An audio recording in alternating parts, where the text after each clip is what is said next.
today's video nga po, pagong naman ang gagawin ni Mama. Dahil pagong din po ang activity ko. Para po sa daon, lettuce po ang ginamit ni Mama. Nagmold nga siya ng kanin para sa pagong. Gumupit naman po siya ng nori para design sa bahay ng pagong. Sobrang saya ko pa!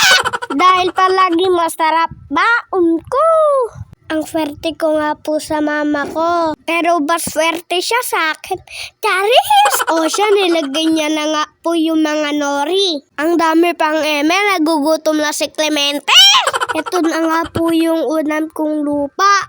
Joke lang, giniling po yan. Bali, nilagay lang po yan sa gilid ng pagong. Kunyari nga po yan ay soil. Ginisa lang po yan ni Mama. Tapos tinanggal yung oil. Tunod niya nga po inilagay ang request ko na beans. Nakain ko na nga po yung isang stick.